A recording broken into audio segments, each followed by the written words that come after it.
Awalnya Harijal bin Unfuah termasuk dalam kalangan sahabat Rasulullah. Dia sering duduk bersama Rasulullah dan sahabat lainnya.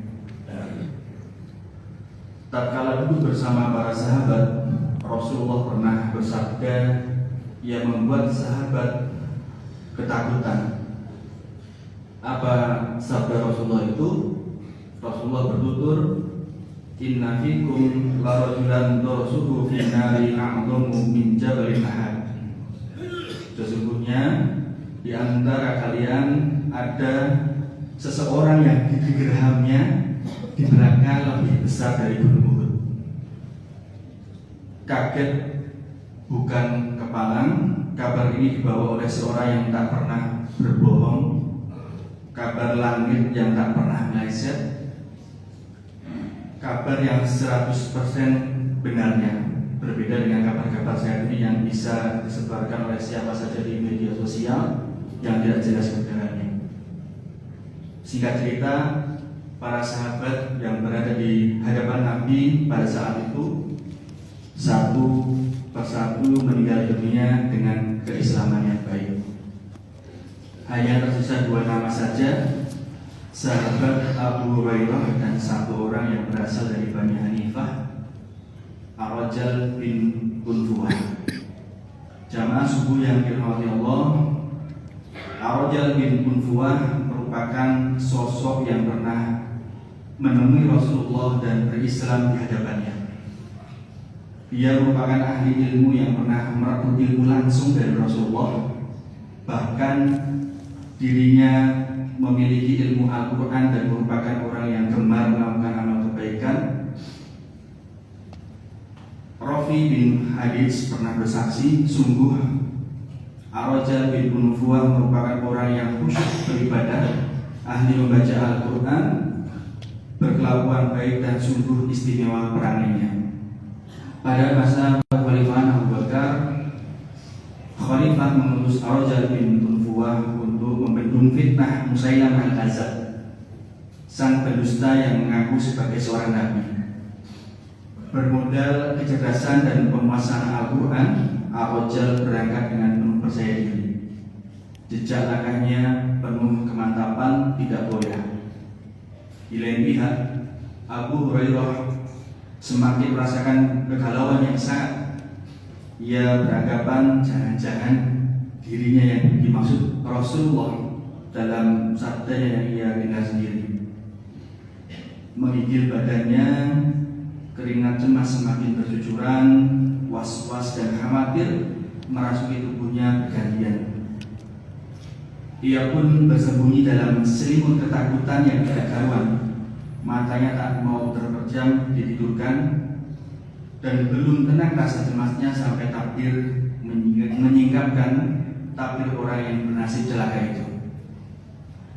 Jamaah subuh yang dirahmati Allah, namun apa yang terjadi sesampainya Ar-Rajal bin Unfuah di tengah-tengah Bani Hanifah, sebelum ia mulai berbicara kepada Musailamah, iming-iming setengah kerajaan yang ditawarkan Nabi palsu itu tak mampu ia tepis.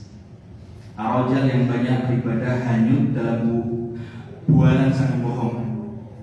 Puasa, sholat, sikap yuhud dan rasa khusyuknya melebur dalam rujukan kemegahan dan kemewahan Musailamah.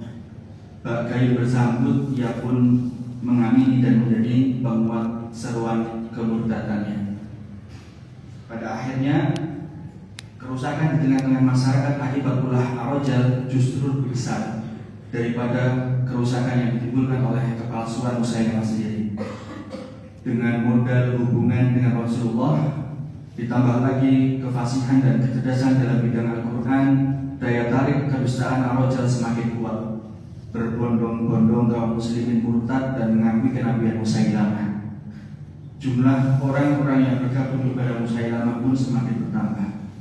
Jamaah subuh yang dirahmati Allah, tepat pada tahun 12 Hijriah, perang Yamamah terjadi. Perang terbesar yang dikerahkan Abu Bakar dalam rangka memberantas kemurtadan tak dapat dielakkan. Pasukan pimpinan Khalid bin Walid ini akhirnya mampu menumpas Musailamah. Musailamah mati tersungkur tertancap tombak yang dibidikan Wahsy bin Harb, sang pembunuh Hamzah. Sementara itu Ar-Rajal bin Unfuwah mati dalam keadaan kafir di tangan Zaid bin Al-Khattab, saudara saya Umar bin Khattab.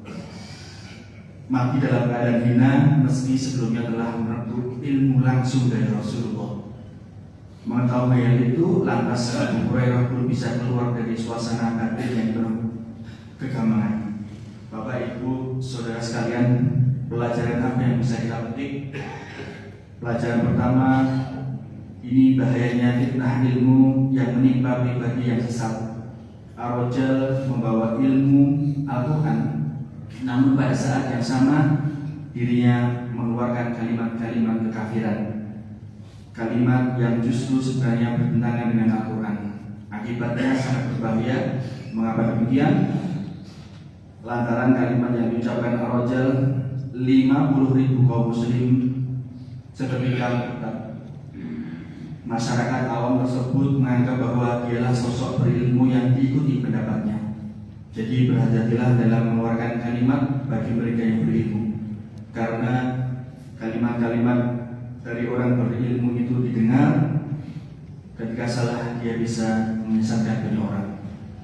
Pelajaran kedua, mendapatkan cahaya hidayah itu adalah sebuah anugerah yang lebih baik dari dunia dan seisinya. Namun menjaga hidayah adalah sesuatu yang ternyata jauh lebih berat dari mendapatkannya. Inilah betapa mahalnya harga sebuah hidayah yang merasuk di dalam hati manusia. Tidak ada jaminan bahwa hidayah itu tetap bertengger di hati kita pada setiap musimnya. Musim dingin beriman, tapi pada musim panas iman itu merengus tanpa tersisa. Nauzubillah min dzalik. Kita berlindung pada Allah dari hilangnya hidayah dalam diri kita.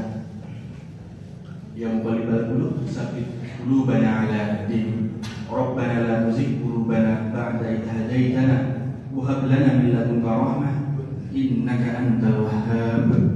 Ya Allah, janganlah Engkau jadikan hati kami condong kepada kesesatan sesudah Engkau beri petunjuk kepada kami, dan karunikanlah kepada kami rahmat dari sisi-Mu, karena sesungguhnya Engkaulah Maha Pemberi karunia. Sekian, kurang lebihnya mohon maaf.